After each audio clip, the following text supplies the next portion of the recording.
ಮಳೆಗಾಲದಲ್ಲಿ ಹಳೆಯ ಮರಗಳು ಧರೆಗೆ ಉರುಳಿ ಸಾವು ಸಂಭವಿಸ್ತಾ ಇದ್ರು ಪಾಲಿಕೆ ಮಾತ್ರ ಎಚ್ಚೆತ್ತುಕೊಳ್ಳುವ ಯಾವುದೇ ಲಕ್ಷಣಗಳು ಕಾಣ್ತಾ ಇಲ್ಲ. ಪಾಲಿಕೆ ಅಧಿಕಾರಿಗಳ ನಿರ್ಲಕ್ಷ್ಯಕ್ಕೆ ಕಾರುಗಳು ಸೇರಿ ಕಾರಿನಲ್ಲಿ ಹೋಗ್ತಿದ್ದವರಿಗೂ ಗಾಯಗಳು ಆಗಿವೆ. ಈ ಕುರಿತ ಒಂದು ವರದಿ ಇಲ್ಲಿದೆ. ಚಲಿಸುತ್ತಿದ್ದ ಕಾರುಗಳ ಮೇಲೆ ಬಿದ್ದ ಬೃಹತ್ ಮರ, 3 ಕಾರುಗಳು ಜಖಂ, ಇಬ್ಬರಿಗೆ ಗಂಭೀರ ಗಾಯ.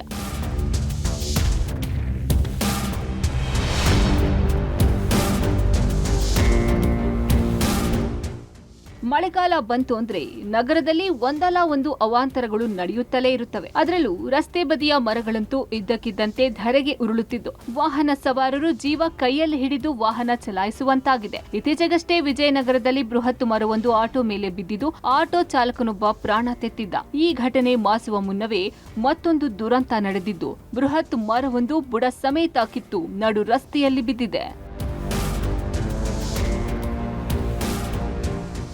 ಚಿನ್ನಸ್ವಾಮಿ ಸ್ಟೇಡಿಯಂ ಹಿಂಭಾಗದ ಶಿವಾಜಿನಗರ ರಸ್ತೆಯಲ್ಲಿ ಘಟನೆ ನಡೆದಿದ್ದು ಮರ ಬಿದ್ದ ಪರಿಣಾಮ 3 ಕಾರುಗಳು ಜಖಂ ಆಗಿವೆ. ಈ ವೇಳೆ ಕಾರಿನಲ್ಲಿದ್ದ ಅಣ್ಣ ನಕುಲ್, ತಂಗಿ ನತಾಶಾಗೆ ಗಂಭೀರ ಗಾಯವಾಗಿದ್ದು ಕನಿಂಗ್ಹ್ಯಾಮ್ ರಸ್ತೆಯ ಖಾಸಗಿ ಆಸ್ಪತ್ರೆಗೆ ದಾಖಲಿಸಿ ಚಿಕಿತ್ಸೆ ನೀಡಲಾಗಿದೆ. ನಿನ್ನೆ ಸಂಜೆ 5:30 ಸುಮಾರಿಗೆ ಘಟನೆ ನಡೆದಿದ್ದು ಶಿವಾಜಿನಗರ ರಸ್ತೆಯಲ್ಲಿದ್ದ ಬೃಹತ್ ಮರ ಭಾಗಶಃ ಒಣಗಿದ್ದ ಸ್ಥಿತಿಯಲ್ಲಿತ್ತು. ಬಳಿಕ ದಿಢೀರನೆ ರಸ್ತೆಗೆ ಅಡ್ಡಲಾಗಿ ಮರ ಬಿದ್ದಿದ್ದರಿಂದ ಈ ವೇಳೆ ಚಲಿಸುತ್ತಿದ್ದ ಕಾರುಗಳ ಮೇಲೆಯೇ ಮರ ಬಿದ್ದಿದೆ. ದೊಡ್ಡ ಮರ ಆಗಿದ್ರಿಂದ ತೆರವು ಮಾಡೋಕೆ ಸಮಯ ಬೇಕಾಗಿದ್ರಿಂದ ಕೆಲಕಾಲ ಸಂಚಾರ ಅಸ್ತವ್ಯಸ್ತವಾಗಿತ್ತು. ಕೂಡಲೇ ಬಿಬಿಎಂಪಿ ಅರಣ್ಯ ಇಲಾಖೆಯ ಸಿಬ್ಬಂದಿ ಸ್ಥಳಕ್ಕೆ ದೌಡಾಯಿಸಿ ಮರವನ್ನ ತೆರವುಗೊಳಿಸಿದ್ದಾರೆ.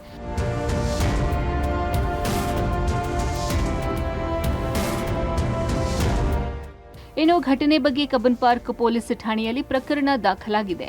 ಬಿಬಿಎಂಪಿ ಅಧಿಕಾರಿ ಸಿಬ್ಬಂದಿ ಸ್ಥಳಕ್ಕೆ ದೌಡಾಯಿಸಿ ಪರಿಶೀಲನೆಯನ್ನ ನಡೆಸಿದ್ದಾರೆ. ಆದ್ರೆ ಈ ರೀತಿ ಬೃಹತ್ ಮರಗಳು ಧರೆಗೆ ಉರುಳುತ್ತಿದ್ದು ಸಾರ್ವಜನಿಕರು ಹಾಗೂ ವಾಹನ ಸವಾರರ ನಿದ್ದೆ ಕೆಡಿಸಿದೆ. ಆದಷ್ಟು ಬೇಗ ಬಿಬಿಎಂಪಿ ಅಧಿಕಾರಿಗಳು ಕಾರ್ಯಪ್ರವೃತ್ತರಾಗಿ ಇಂತಹ ಮರಗಳನ್ನ ತೆರವು ಮಾಡುವುದರ ಮೂಲಕ ಅಮಾಯಕರ ಪ್ರಾಣಕ್ಕೆ ಸಂಚಕಾರ ಬಾರದಂತೆ ಮಾಡ್ಲಿ ಅನ್ನೋದೇ ಜನರ ಆಶಯ.